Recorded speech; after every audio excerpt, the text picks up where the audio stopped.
आप सबका स्वागत है ईरा फोकस में। मनुष्य दिन रात कड़ी मेहनत करके, अध्ययन करके, साधना करके यही सोच पाता है कि थोड़ा सुख मिले, उपलब्धियों से सुख मिले, यश का सुख मिले, धन का सुख मिले। जब जिंदगी आपकी इच्छा के अनुसार चल रही हो, उस समय जो अनुभूति अंदर होती है उसे सुख कहा जाता है। लेकिन जीवन अगर ईश्वर की इच्छा के अनुसार चल रहा हो, उसमें जो सुख की अनुभूति होती है उसे ब्रह्मानंद कहा जाता है।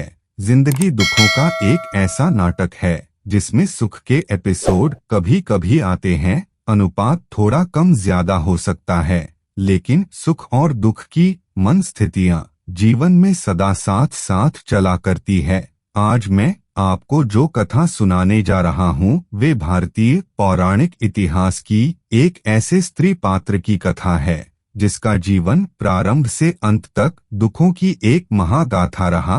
यह कथा है गांधार नरेश की। पुत्री माता गांधारी की रास्ते सबके लिए सुख का कारण नहीं होते और न ही महलों में सदा सौभाग्य निवास करता है। माता गांधारी के जीवन में भी दुर्भाग्य राजाओं के वस्त्र पहनकर आया था। एक दिन उनके पिता के दरबार में गांधारी के लिए विवाह का प्रस्ताव आया। पुत्री के लिए सुयोग्य विवाह प्रस्ताव आ जाए, यह पिता के लिए बड़े आनंद का विषय रहता है। लेकिन यहाँ एक गड़बड़ थी। प्रस्ताव आया था हस्तिनापुर के युवराज धृतराष्ट्र से विवाह के लिए। धृतराष्ट्र नेत्रहीन थे, इसलिए गांधारी उनसे विवाह करने की इच्छुक नहीं थी। पर समस्या यह थी कि हस्तिनापुर उस समय इतना शक्तिशाली राज्य था कि वहां प्रस्ताव को अस्वीकार करके इस शत्रुता को वहन करना गांधार नरेश के लिए संभव नहीं था।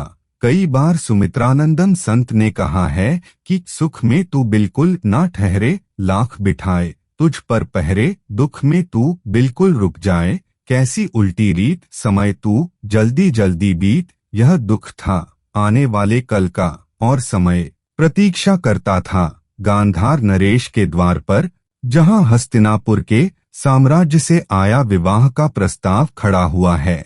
अपने पिता के असमंजस को दूर करने के लिए धृतराष्ट्र से विवाह करने का निर्णय लिया, पर राजमहलों की सोने से बनी दीवारों के बीच संवेदनशील हृदय अक्सर नहीं जी पाते, और हों तो इतने मजबूत हों यह विवश समझौतों को भी हंसकर स्वीकार करें, जो माता गांधारी ने किया। गांधारी ने विवाह के बाद अपने नेत्रहीन पति की पीड़ा को समझने के लिए एक अद्भुत निर्णय लिया।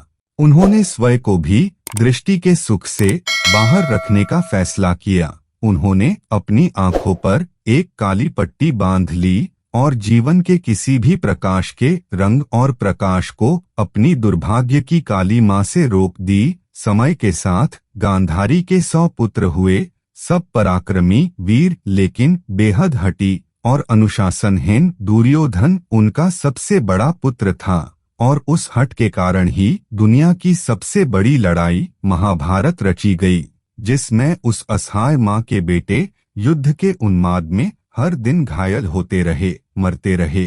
और एक समय ऐसा भी आया जब ब्रह्मा सरोवर के बाहर उनके अंतिम पुत्र को पराजित करके भीम ने वध की दिशा में पहुंचा दिया। दुर्भाग्य की बाढ़ ने महारानी का वैभव खोकर युद्धभूमि में अपने पुत्रों के शव को केवल टटोलकर पहचानती हुई मां गांधारी इतिहास में विश्व की सबसे असहाय और करुणामय के रूप में अंकित की।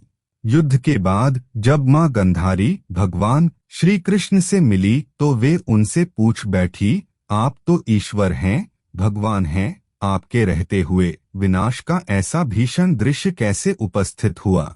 योगेश्वर मुस्कुराए और कहा, मां, ये तो नियति निर्धारित था, इसमें मैं भी कोई हस्तक्षेप नहीं कर सकता। यह सुनकर गांधारी का दुख क्रोध में बदल गया।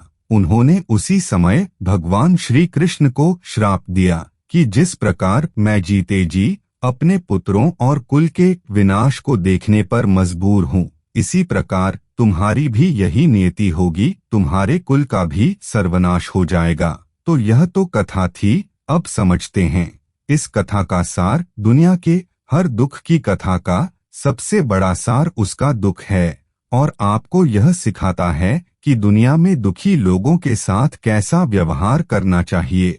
हर दुख की कथा हमारे दुख को छोटा बनाती है। इस दुनिया में संकटों से घिरे हुए हम अकेले नहीं हैं और इससे पहले भी संसार में दुर्भाग्य की आंधियों के बीच हिम्मत और आशा की लो जलाने वाले पैदा हुए हैं, जिन्होंने अपनी पूरी शक्ति के साथ विपरीत परिस्थितियों में विजय पाई। हमारे बड़े कवि ने कहा था, लाखों बार गगरिया फूटी, शिकन न आई पनघट पर, लाखों बार किश्तियां डूबी, चहल पहल वो ही है तट पर। तम की उम्र बढ़ाने वालों, लौ की आय मिटाने वालों, लाख करे पतझड़ कोशिश पर, उपवन नहीं मरा करता है। कुछ सपनों के मर जाने से जीवन नहीं मरा करता है। आप सब अपने अंदर के दुख को आईना दिखाइए और उसे कहिए कि तुम्हारे पार जाकर सुख का एक अंश हमारी प्रतीक्षा कर रहा है।